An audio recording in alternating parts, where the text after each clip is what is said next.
Let's see if here I have ashtray somewhere. Here, Dixie cup. Is it working? So we're live. It says we're live there, but I don't see it on the feed. Let me go on here, guys. Going live on YouTube. Let's see how it works, guys. On air, guys.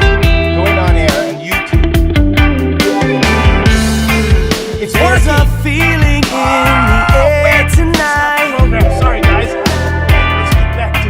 Take a long, deep breath of our good vibes. Yeah, we bring nothing short of a good time. So let's ride. We got people to satisfy.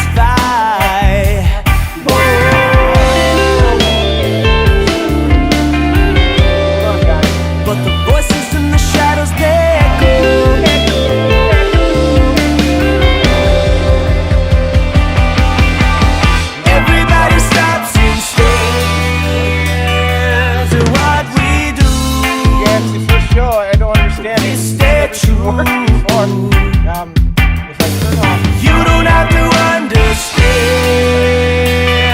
'cause it's my high. No, I don't. So be gone with your bad vibes. This life's a state of mind. Huh? Oh, is the shark showing up? Hold on, I don't see the shark.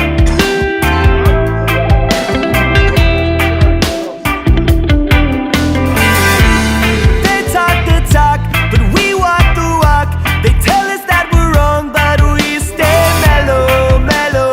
Living this life like rebels. Don't give them the time of day. We stay away. Yeah, we're pushing through the struggle. But the voices in the shadows, they echo. Wait a minute, I think I have it. Everybody stops and stares at what we do. And nothing is happening right away. Stay true. Oh, you do not have enough. You don't have to understand, 'cause it's my high. Situation, such viewers. So be gone with your bad vibes. This life's a state of mind.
Smoking a mix of the recently harvested Skywalker OG with this guava mints. Oh boy! So they're two of the parents of this from the breeding that I just did, and they're part of the collection that we're dropping, the In the Beginning collection.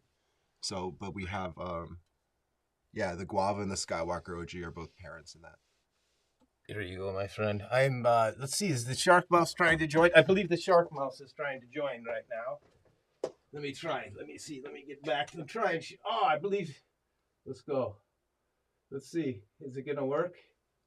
There he is. Oh, Oh, the real greenhouse guru. Oh, it's the real greenhouse guru has joined. Let me see. I have to read comics. Shark Mouse, Cousin needs to request to join. Hey, looky. What time is it?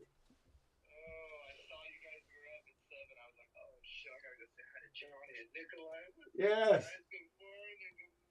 We have the real greenhouse guru that has joined, guys. It's great. I just need. Hey. I've been watching you and Growers Grow. What up, Pimp? I've been watching your guys' content. How's it going, man? What up, bro? That's right. The YouTube isn't working so well. Guys, talk amongst yourselves. I'm trying to figure out what's going on with the YouTube. I had it for a second. It says excellent connection now. Wonder why this is showing me this. Don't want that. Camera A. We do want camera A. And yeah, where's my switcher? This is difficult, guys. I'll tell you, I need to have one of those kids that's like into the live streaming come here and help your cousin Nikolai out because... Shark Mouse was commenting in the section saying that you have to invite him to a live. Oh, I got you. Thanks, cousin. Thanks. I will. There, I got him. Oh, no? Yep, there he is. It's coming on. Yeah, I got him. He's coming right now, guys. There, looky. It's the Legends of Cannabis all together, guys.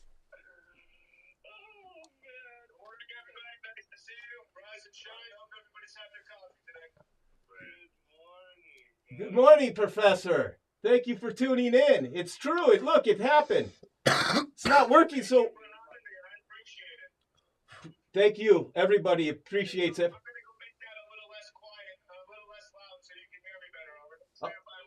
All right, cousin. All right. Oh, it's working on... At least the Instagram's working. YouTube is a failure, but that's okay.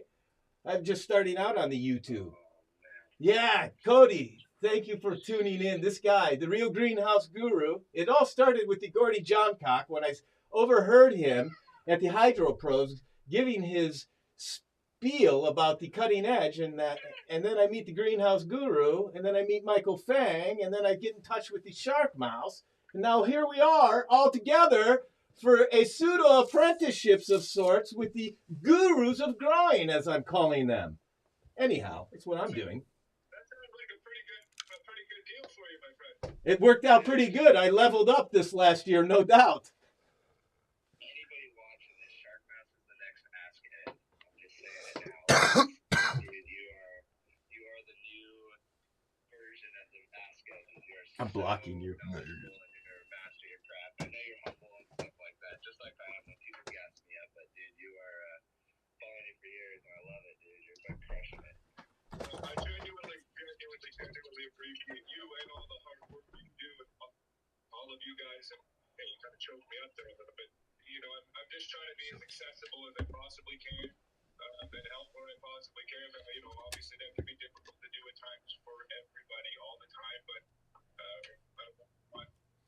I'd like people to know just as you do that I can be brief and you can ask me questions and I'll do my very best to help where I can. Amen. I love that. Click on that. Very best. Yeah. Appreciate your content. You put out a lot of really great stuff, and it really is like you have so many people, and I know all three of us deal with it being. Try to get on here. I do, and it's supposed to take all this away. You know what I'm not. No, you're right. It's supposed to just. It's supposed to just. Everybody is the best. It means everybody's average. So it's really nice to see people still pushing for more because there is more to know and more to figure out. And what I have noticed, I mean, you know, there's a lot of times that you're going to run into certain personalities that just aren't willing to accept change, and that's fine. You know, it's not our responsibility to change people's perspective. But I have found that a lot of times people will think that they've got it figured out. They'll be super confident in that. What? But it's only because they haven't been able to recognize where that shortcoming is. And as soon as you're able to help them pass that hurdle, they have this expressive, oh my, look how much more there is available to me. And they're very willing willing to absorb and retain that information. They just weren't aware that it was available, right? This is how I've been doing it for so long. It's worked for me. I had kind of need to look past that. And once they see that there is, potentially going even more granular in their processes, to type that down further, a lot of the time, it's people fucked up. will have that sort of eye-opening epiphany. It's fucking done. I don't know it all, and I enjoy learning further, right? So it comes down to personality for the most part, but people do want to inherently learn and do inherently want to progress. Sometimes it can be tough to let go of ego. Yeah, for sure. Ego, man. Big. It's all how you approach it too. I try to like you're saying, like I'll approach a girl, or I shared a meme the other day and it was spot on. It was like, you give anybody, girl advice, but you say maybe because you don't want to be at fault, or you just you try to spark that idea in them without directly telling them that they're doing it wrong. I'm like, hey man, if you do it this way, kind of give them the opportunity to plant that seed so that they're like, yeah, that is a great idea versus. A lot of people are just like, no, if you just come out and say, hey, this is actually not how you're supposed to be doing it, this is the correct way. I mean, they feel attacked or whatever, what I think is super cool for me is that we're in a space that's Why did it go off, I wonder? Always evolving, right? It's never stationary and static. So having an opportunity to be wrong is having an opportunity to know something you didn't know before. Like, okay, well, this is what I thought, and now I just discovered this whole new concept, this new idea. I've broadened my It should be back up. by that much more, being able to access something I didn't know previously. And this even happens within the scientific community. Right? Like we know what we know until we know something better, and this happens all the time. dude. Okay. I'm sorry, guys. I'm not paying attention so much. You guys, I did not sleep last night. I was trying to get this all up and running. I'm running several different programs to bring it all in. It's not talking. So anyhow, we have an agenda today. Looky. I would like to hang out with the shark mouse at his laboratory for several weeks. Enjoy all those cultivars like I do the Michael Fang. I get to go into the personal grows and smell the plants and all the different stages, guys, with the Pseudo-Apprenticeship. I need to get to Toronto, right, my friend? Outside of Toronto you are, right? I will. They don't let you stay too long in the city, so I have to come over after 15 minutes. Oh, yeah. We got to watch out for, what are they called? 15-minute cities? Is that what it is? Yeah, I thought it was... Keep it moving, my friend. Keep it moving. Yeah, right. I thought it was because of the riots last time with all those truckers, but come to find out it's just to less people need to stay in their areas and not drive so much. It's for the... Is that what it is? It's it's for Go Green Now. It's for the whole green movement. You know? And it seems like a great way to keep everybody sort of concentrated where you need everybody to be, right? Yeah. Awesome. Yeah. Anyhow, as long as there's Whole Foods. Right? Anyhow, let's get down to business. I'm a little off topic today. Hey, Michael, if you could reach down and give me that box you sent me a month ago. He sent me a box, priority mail, and I have yet to open it. Here it is, guys. You want that covered? Okay, looky. Oh, here. Oh, yeah. I had to cover the addresses, of course, with my sticker. Anyhow, so this is the box that Michael Fang sent me and the Shark Mouse Farms. Is it correct? Do you have, like, the same box? I have the same box. The box has been destroyed, but I've got these two mystery bags here that I have no idea what's inside them, so I'm super excited. Is that Michael behind you right there? Yeah, I'm like hiding him the whole time. Hi, my friend. What up, guys? All right, let me get in place. It's all right. So, boy, we have quite the operation here. Well, all right, I'm going to unbox it right now for you guys. We're doing it on YouTube too, guys. All right, you know what I'm getting? The Kershaw 1660 carbide blade pocket knife. Link in bio, of course. It's all right. Remember, Remember, guys, always cut away from yourself and not towards your friends. Yeah, don't want to slash Michael. Boy, you did, Amy, did Amasteus, Amy's Teas, wrap this? She did a good package job here, guys. I seem to recall my box was taped up like that too. Yeah, you would know if Customs opened it, that's for sure. All right, here we go. Oh, that's right. Here it is, guys. This is how it comes. Wait for it. Do you even remember what you sent me, Michael? I think Michael's really stoned. He's delayed. I'm just watching. I'm just observing. Genetic designer, ultra and double rainbow, and the flavors that come out of these cultivars are just fine, lovely. So I'm super excited to see what we've got here for sure. Oh, well, first off, my friend, I have a very powerful quartz crystal right here.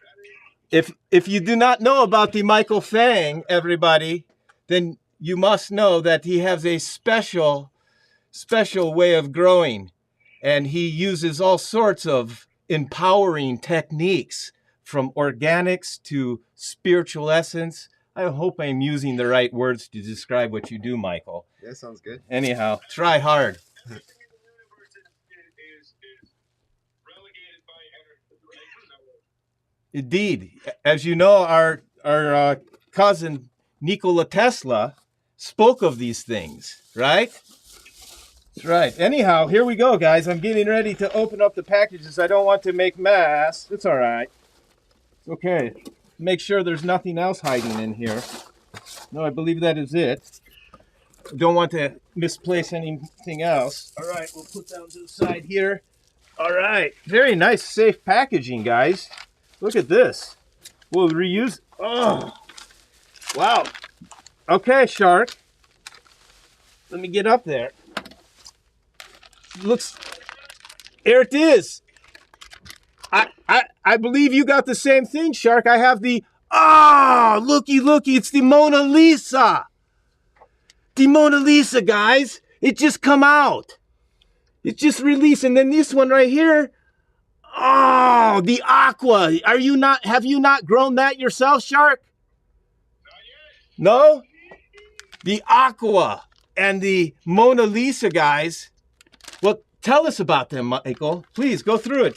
Tell us, what do we have here? Well, so these are two of our more recent strains, Mona Lisa being part of the collection that we're releasing this month. And the aqua is something we released last year, but it's something that always just has a piece of my heart, I guess. The Gushers with the Cherry Pie Kush is just a phenomenal cross. Grows extremely vigorously, and just that thick, almost like alligator hide leaf structure that I just really love. And so I felt like these would be incredible crosses for the two of you to grow, to kind of see both sides of the spectrum. I'm working with two males. One is a Cherry Pie Kush back cross, and one is a Triangle Kush back cross that kind of is outcrossed to Cherry Pie Kush. So using that lineage, I've been breeding with these two males kind of more prolifically, along with like some New York Sour Diesels and other stuff. But anyways, the aqua features the Gushers with the Cherry Pie Kush breath, and the Mona Lisa features the guava with the Chief. We call him the Chief. He's the gas male that's a Triangle Kush back cross.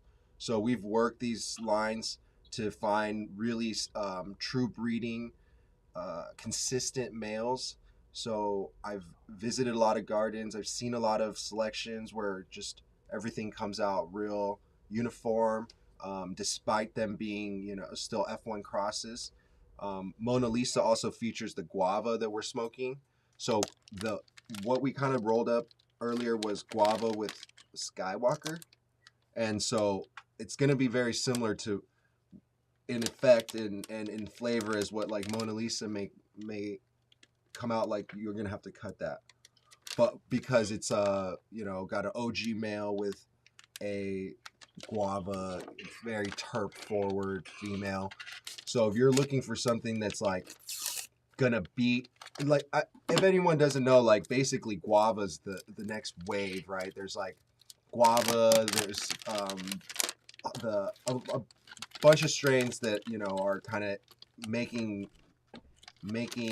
waves in connoisseur circles, I guess. Like but NorCal's filled with guava.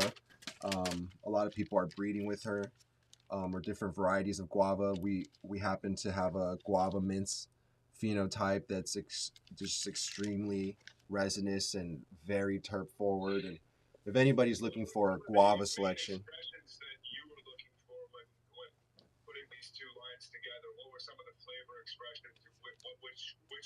Which of the lineages which of the progenies expressions were you looking to pull out in a cross when putting this together? I'm really like OG gas, like Kush, PK kind of guy. Diesel, I'm all about that. So like I like to follow that path, and I think that there's a lot of variety and variation. But like when it goes too far off, like I kind of feel like sometimes it's time to bring it back. And so, not saying that guava in itself isn't a phenomenal expression, but sometimes I always wish that there could be a little more potency or a little more gas to it. It's all terps. It's got the lime, lemon, grape, berry, like it's got the Z terps. It's got a little gas in it, but I mean guava's phenomenal. It's like has the whole rainbow, but I putting a little bit more potency back to it. So that's what the Mona Lisa is about. Nice.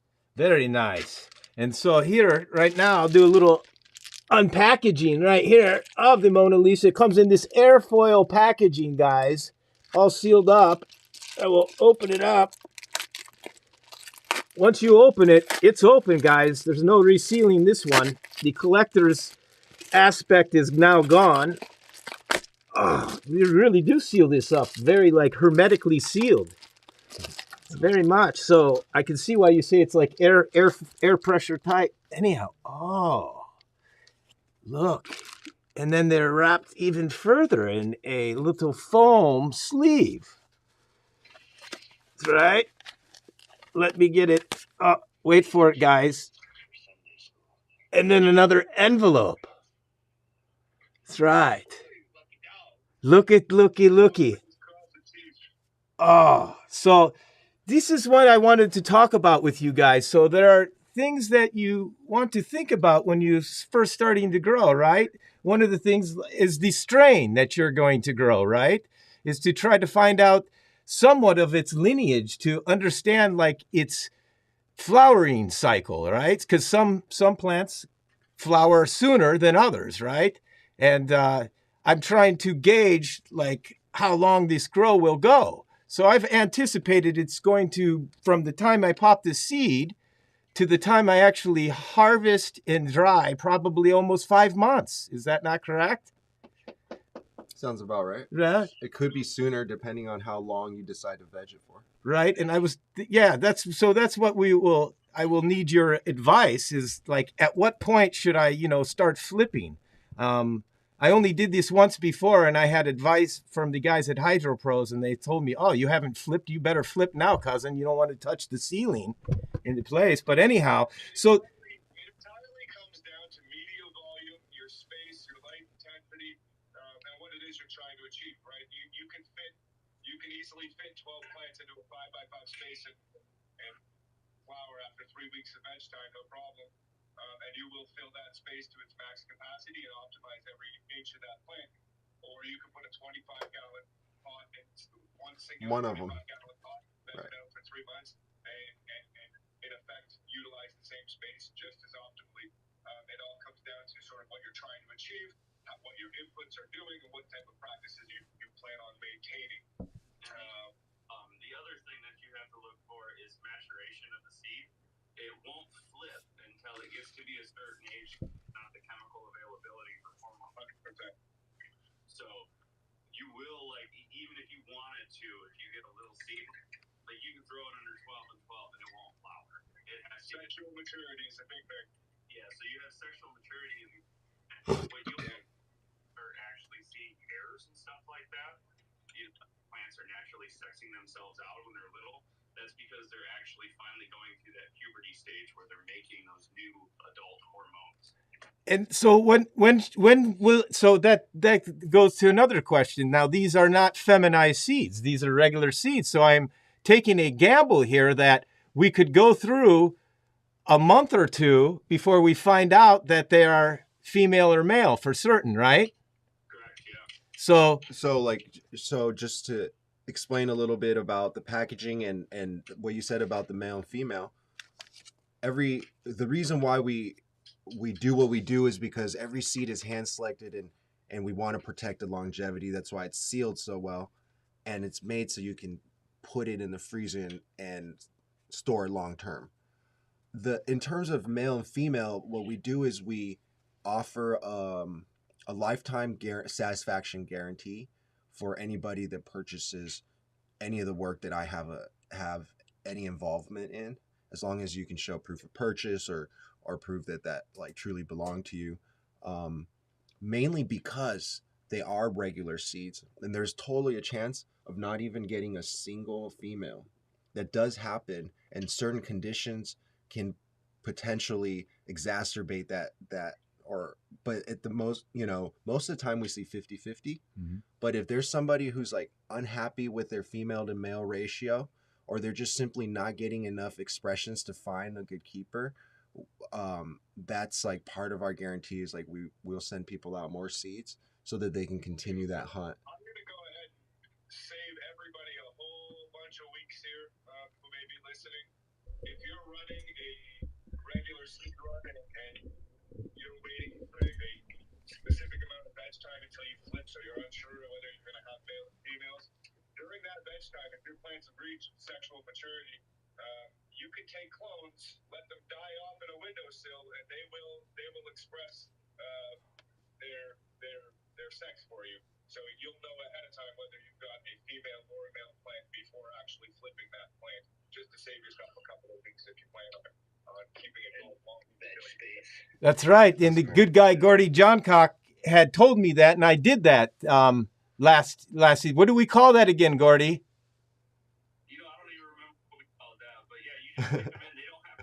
Good advice. It's awesome. Triggering out a bunch of 36-inch tall plants and picking out the males and seeds and then throwing them outside and revetting, right. Reverting them, and then it's just a bunch of fucking hassle I didn't have to go through. Oh my god. Glass of water. Don't even root them. Don't worry about set it and forget it. Go.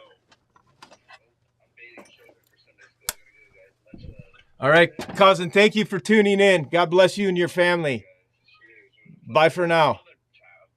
Bye for now. All right, thanks. All right, so to continue this conversation about male and female, I have read somewhere that if you are a breeder like Michael is, that you do not want feminized seeds because they are not strong like a regular seed, or something to do with that. That if you're going to try to breed the genetics, that it's better to be getting genetics that come from. Now I've confused myself.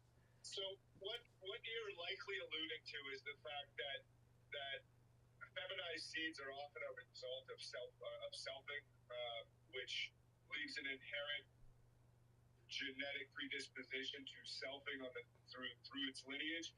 Whereas if you've got a homogeneous population where you've got a male set of DNA and a female set of DNA, while there's more variation and instability, I guess you can call it, in the expression of that genetic profile, there's less of that predisposition to selfing as your feminized lineage would.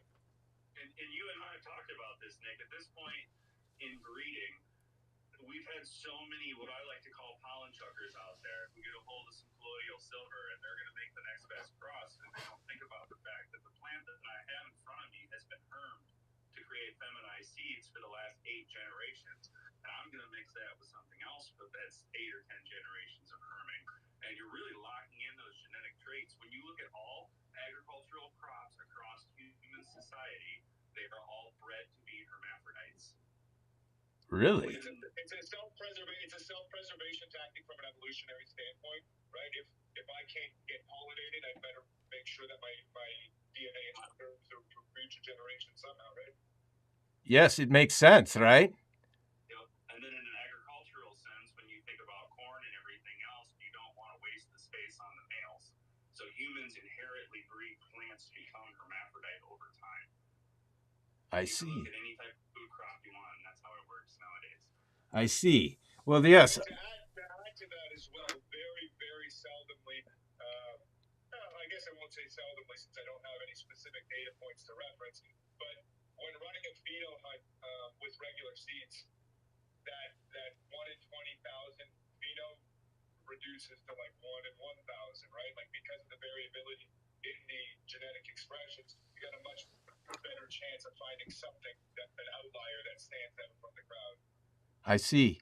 So another thing I wanted to talk about is the germination process. So there are different ways, as we know, that people like to germinate the seeds. Now, the good guy, Gordy Johncock, when I was using his seeds, I was only trying to grow, I think, 8 plants total, right? So, but I tried to pop as many seeds as I could, but I put them in Dixie cups with a solution of distilled water and a little bit of peroxide, right? To soften the shell. And then when the root comes out, it starts to pop the shell, break the shell. That's when I get with tweezers and then place in soil.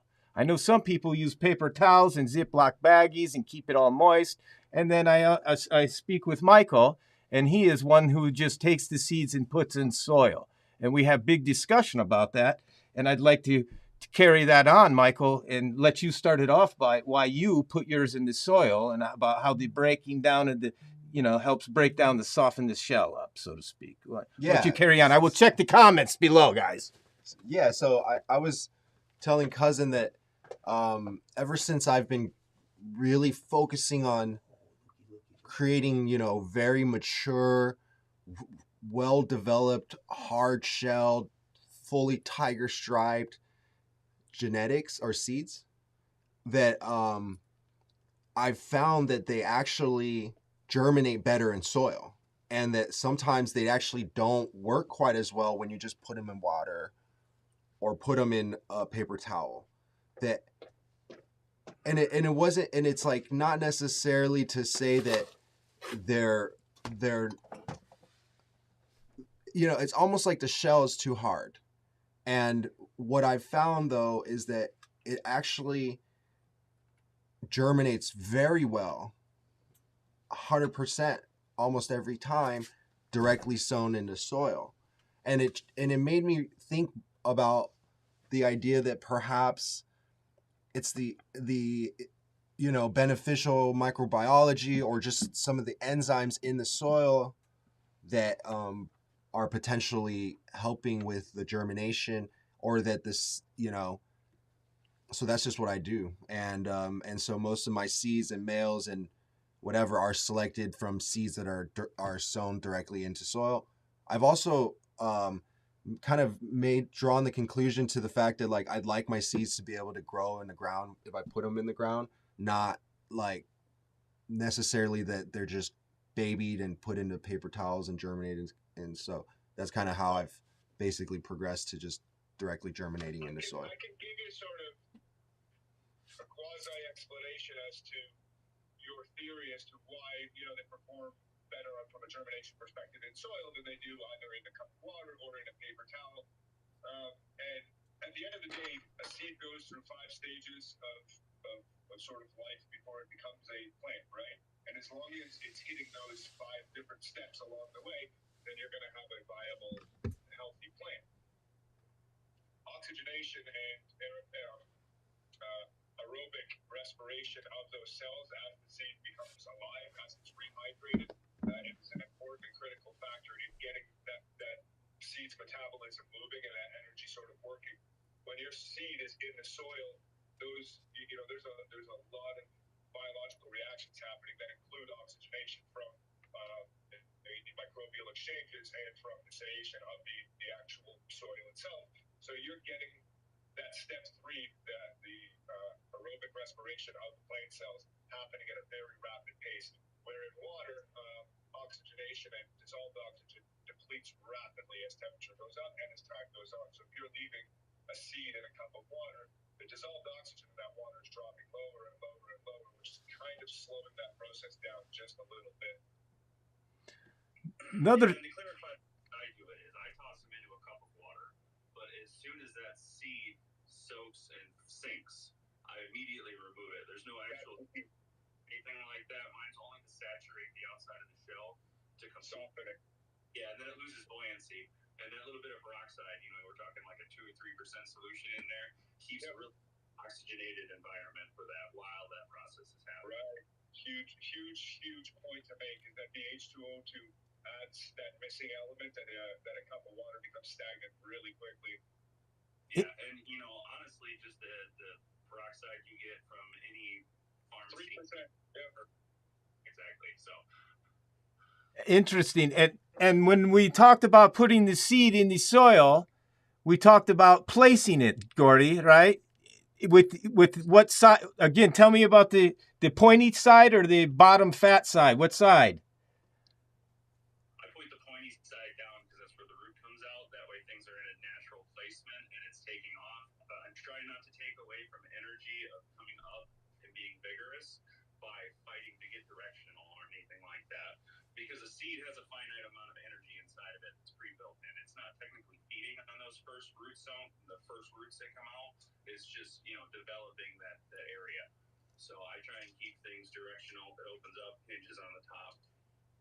Interesting. What he's referring to is called grabotropism, where, the seed will, even if you put it in upside down completely, it's going to then work its way down so the taproot can anchor itself and then slowly work itself up.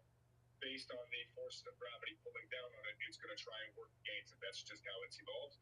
But as he said, you're now spending energy having that seed flip itself over as opposed to coming straight up out of the ground, anchoring that taproot and really getting set in for the next stage of its life. Well, that's interesting to your cousin Nikolai, because if I'm only growing 12 plants here under recreational, growing laws here, then I have limited seeds. And if I place the seeds in the soil and I'm going for the strongest, most vigorous plants, then I am doing an injustice to that seed if it's spending extra energy trying to get to the soil surface while the other ones are already there. Is that not true? It could definitely be a sign of hardiness in that specific cultivar. But again, it's up to what you're trying to accomplish. Am I trying to get these seeds germinated up and out of the ground and get rolling as quick as I can, or are we looking for specific traits that we can then select from our plants and using that as one of the metrics? Well, I started out being very selective about what I was going to do because I only thought I had so many seeds. But Michael says I could go ahead and put a lot of them down and we will take the strongest ones. So I believe that's what we will be doing with Michael, is I will be taking the seeds that he's bestowed upon me and putting a grouping of them in one of the 14-gallon air bottom bags, which leads me on to the next topic I wanted to cover before we get off. My cousin, Professor, is the custom air bottom bags that I had sent to you for these pseudo grow.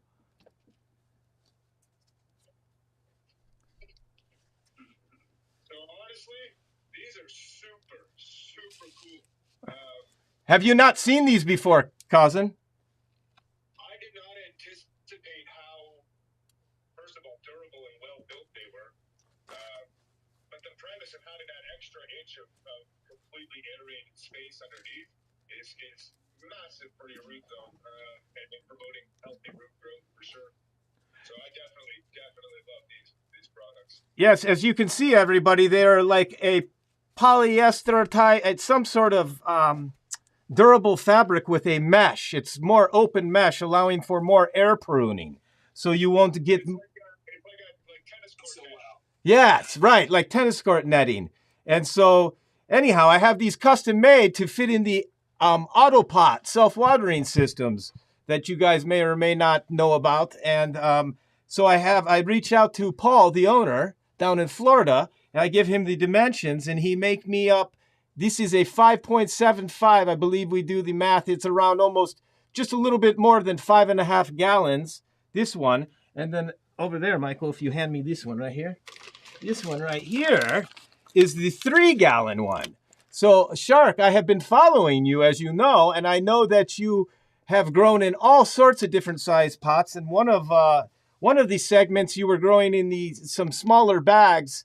And so, since I'm growing in the 10s for the AC Infinity portion with you, Shark, I have elected to go with 3-gallon pots along with the 5 gallons to do a comparison, so to speak, with the cutting edge solutions. However, Michael, you grab that big one again. However, with the Michael, I have them make 14-gallon custom pots to do living soil and let it ride, as they say, and maybe do a little top dressing through the flowering stage. Since Michael does not grow with the nutrients, he's more of the organic. We will be doing some organic nutrients, but we will not be using the cutting edge solutions with Michael, even though it is organic based for some of their products. No, I'm not against using anything that's.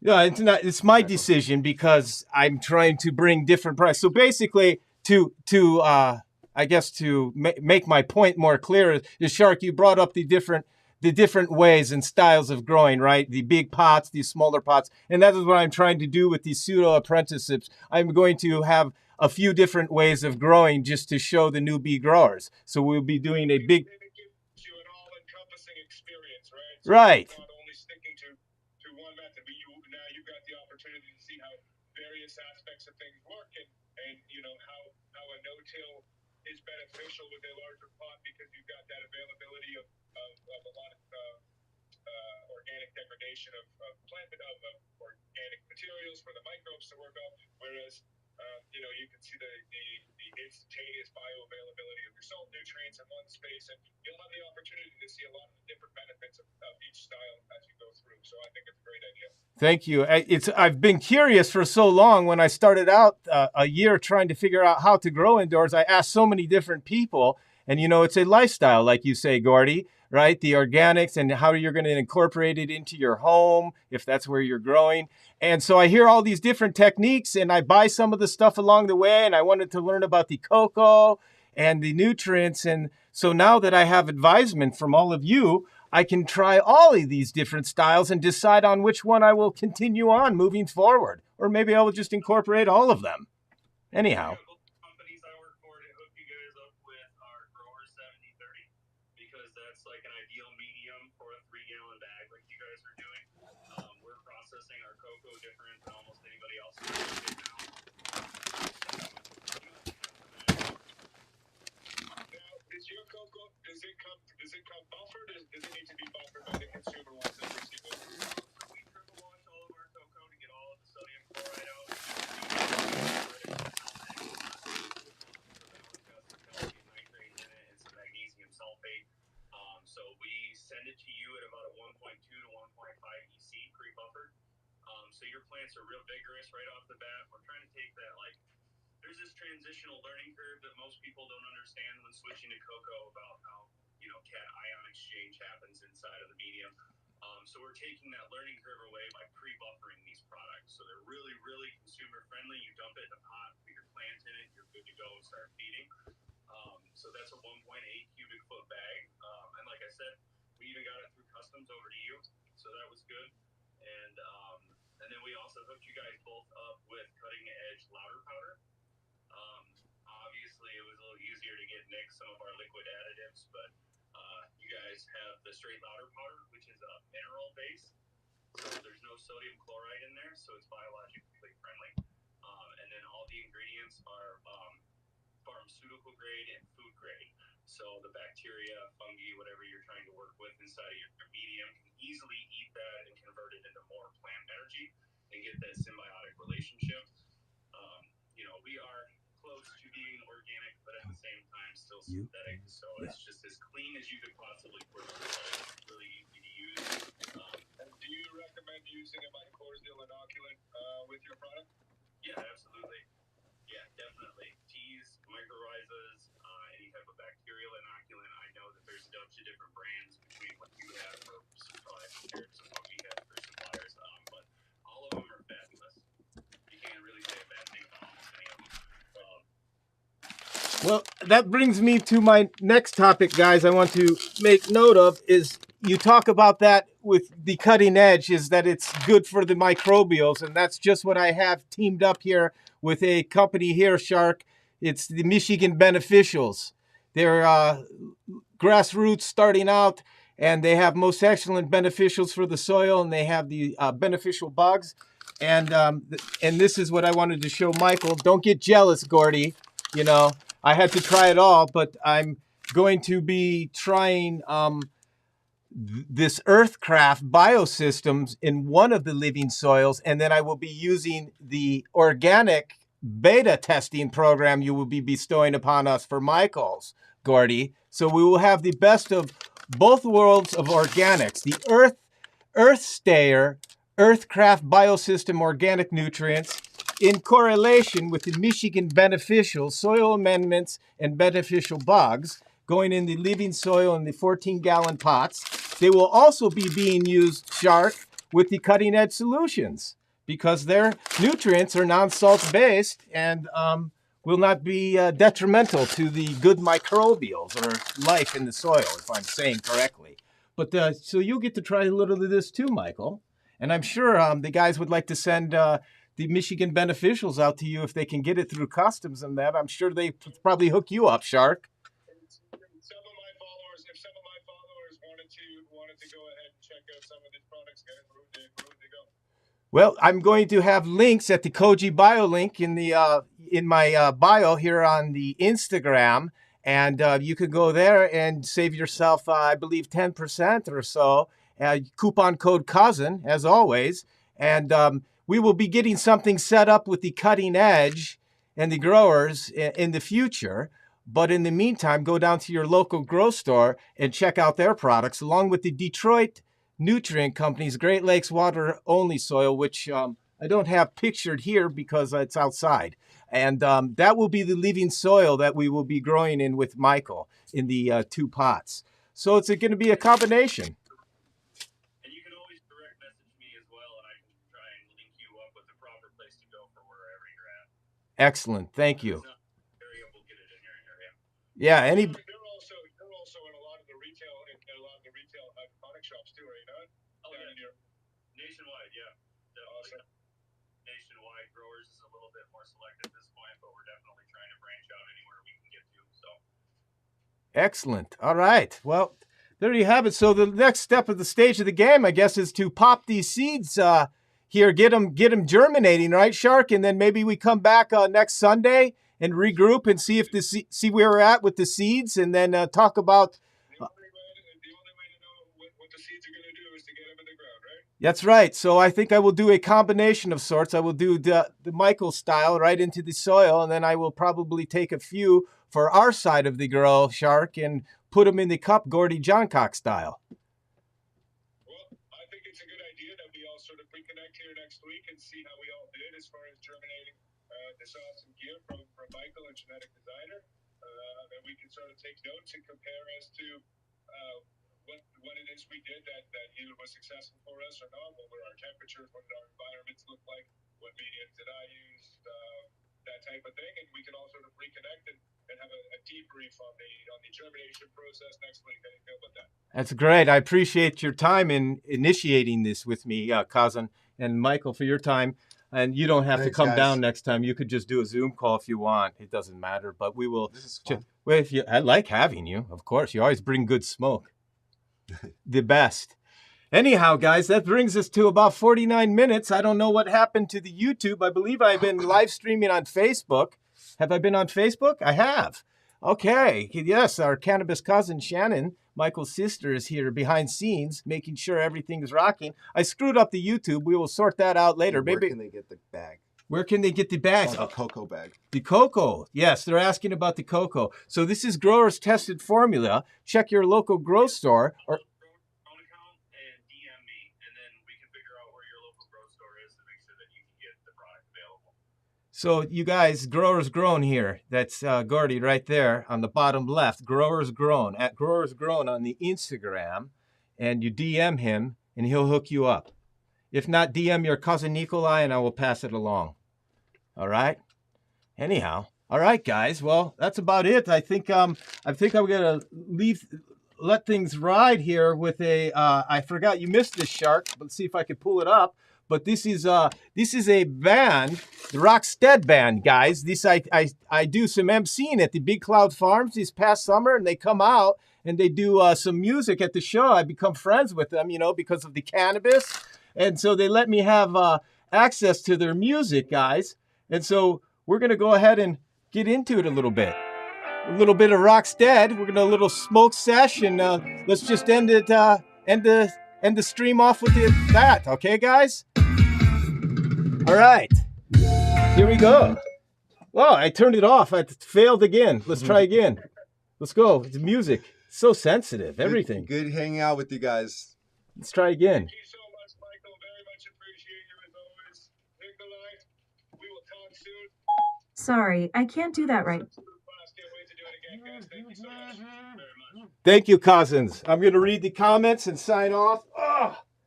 All right. Okay, as usual, if you like what your cousin Nikolai is doing, big thumbs up, comment below. Let us know you're out there. All right, guys. Bye for now. All right, that was pretty good. All right, thank you for tuning in, everybody. I will try to read the comments next time. Thank you, everyone. Lots of love.